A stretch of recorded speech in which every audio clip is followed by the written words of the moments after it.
කලින් ඉලවල් කරපු නිසා ඕලෙවල් එක තමයි මම ඉලවල් පටන් ගත්තේ.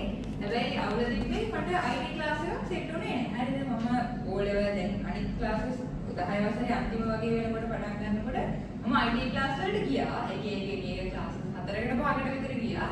ගිහිල්ලා ඇවිල්ලා මට ඒ ක්ලාස් කිසිම එකක් සෙට් උනේ නැහැ. ඊළඟට මට කිව්වා සනහරක්කා මෙහෙම නියසර් කියලා කෙනෙක් ඉන්නවා. ඔයා ගිහිල්ලා බලන්න කියලා. එතකොට මම ඕලෙවල් වලට මාසයක් වගේ තිබ්බේ. ඒක නිසා මම ආයෙමත් IT පටන් ගන්නවා කියලා හිතුවේ නැහැ. ඊළඟට මම ඕලෙවල් ඉවර වෙච්ච ගමන් එන පළවෙනි ක්ලාස් එක සර්ගේ මම එන්නේ දිනෙත් දෙකේ බතරමුල්ල ක්ලාස් එකට ඇවිල්ලා සර් කියනවා මේ මනිසර් හොඳ කලින් කරන්නේ. ආහා සර් කියනවා ආහාර කරමු එහෙනම් අපි. ඔයාලට හොඳ රිසල්ට් එකක් ගන්න පුළුවන් එහෙම කියලා. ඊළඟට ඉතින් සර්ත් එක්ක දිගටම වැඩ කරගෙන යද්දි මට තේරෙනවා ආහා සර් ගන්නන විදිය තේරෙනවා. මොකද IT වල ගොඩක්ම තියෙන්නේ තියරි නෙමෙයි කන්සෙප්ට් එක. ඒ කන්සෙප්ට් එක ඔයාලා පොඩ්ඩක් තේරුම් ගත්තොත් එහෙම ඔයාලට පේපරේ එන ප්‍රශ්න වලට උත්තර ලියා ගන්න පුළුවන්. ඇත්තටම අර සර් ඔයාලට මොකරි තියරියක් හරි මොන හරි කන්සෙප්ට් එකක් කියලා දෙනකොට අර සර් කියලා දෙනවනේ. මාර උදාහරණ ටික. ඒ උදාහරණ විතරක් මතක තියාගත්තොත් එහෙම ඔයාලට ඉතින් එහාට ඒකෙන් එන ගණන් ඕන විදිහකට කරකවල හදන්න පුළුවන්. ඉතින් ඒ ස්ටයිල් එකට මම කැමති වුණා. මොකද එතකොට අර ලොකුවට පාඩම් කරන්න නැති නිසා. මොකද මගේ අනිත් සබ්ජෙක්ට් එක පොලිටිකල් ඒක ගොඩාක් පාඩම් කරන්න තියෙනවා. ලොජික් එකේ මැද තරමකට පාඩම් කරන්න තියෙනවා. ඒකෝට මේ පාඩම් කරන සබ්ජෙක්ට්ස් දෙකක් එක්ක තව ගොඩක් පාඩම් කරන සබ්ජෙක්ට් එකක් මට ඕන උනේ නැහැ. ඒකත් එක්ක අර සර් උගන්වන විදිහෙන් මට සෑහෙනම රිලීෆ් එකක් IT පුළුවන් අර කියලා දෙන විදිහට ඒ උදාහරණත් එක්ක මතක තියාගන්න හරි ලේසි වුණා. මම දැන් ඔයාලා දැන් ඉගෙන ගන්න නිසා තේරෙයි.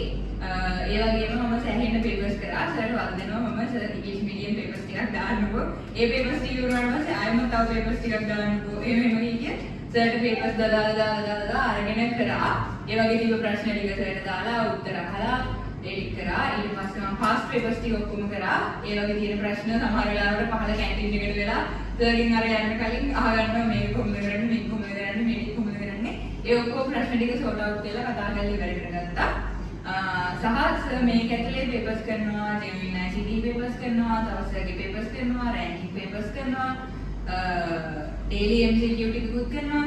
ඉතින් ඒවත් එක්ක ඔක්කොම මට IT වලට මේ වගේ ඉස්සර මේ ඒකක් දාලා හොඳ රිසල්ට් එකකට යන්න පුළුවන් වුණා. මොකද ඇත්තටම දැනගෙන හිටියා ලොජිකල් පොලිටිකල් වලයි සෑහෙන්න කම්පැරිටිව්ලි ගොඩාක් ලොකු රිසල්ට් එකක් නෑ. රිසල්ට් එක එන්නේ IT වලට. IT වලට මහන්සි වුණොත් තමයි අර හොඳ රිසල්ට් එකකට යන්න පුළුවන් කියන දේ මම කලින් ඉඳන් දැනගෙන හිටපු නිසා මම සෑහෙන එකට මහන්සි වුණා. ඒ වගේම තමයි අර MCQ පේපරේ පොඩ්ඩක් ලකුණු අඩු වෙලා තියෙද්දි මම මුලින්ම දැන් මේ අයියෝ සර් බෑයි දැන් නම් පේපරේ මේ සර් පේපරේ දාන්නත් දැක්කම මට දැන් බයයි ඉතින් අඩු වුණොත් එහෙම ලකුණු කියලා. ඊට පස්සේ කොහොම හරි කතා කරලා හිත හදලා ඊළඟ දවසේ පේපරේ කරන්න ඕනේ. ඒකට රෙඩි කරගෙන යන්නත් මේ අර ඔළුව හැදුවා. මොකද ඒ වෙලාවේ MCQ වඩුණාට පස්සේ මම හිතාගෙන හිටියේ MCQ 45ක් වගේ ගන්නනේ. ඒකෝට ඒක එක පාඩම සෑහෙන්න අඩුනාට පස්සේ මට අවුල්. ඒ අවුල හැදලා ඊළඟ දවසේ පේපරේ ලියන්න මොටිවේට් කරේ සර්. ඉතින් ඒ හැම දෙයකම සර්ට thank you. ඒක නිසා මම සර් බලන්නත් ආවේ. මොකද ජීවිතේ මම දන්නේ සර් කතන්දරේ කියනවා පන්ති ඉන්නේ. ඒවත් ජීවිතේට සෑහෙන්නම ආදර්ශයක්. හරිද? මට එකපාරට මතක් කරනවා සමහර සිද්ධි වුණා මාමිම සර් ඒ කාලේ මෙහෙම දේවල් කිව්වනේ. ඒවා දැනුම එක්ස්පීරියන්ස් කරන්න වෙන්නේ. ඒවා එහෙම මතක් කරලා තමයි සර් බලන්න ආවේ. ඇත්තටම මාර ආදරේ. මම ආදරේ ගුරුවරයෙක්. මට ජීවිතේ IT කියන කොට දාගන්න හම්බුනේ සර් නිසා ඇත්තටම. ඉතින් ඔයාලට පුළුවන් සර් කියන විදිහට වැඩි කරොත් එහෙම මේ වගේ හොඳ රෑන්ක් එකකට යන්න හැමෝටම good luck.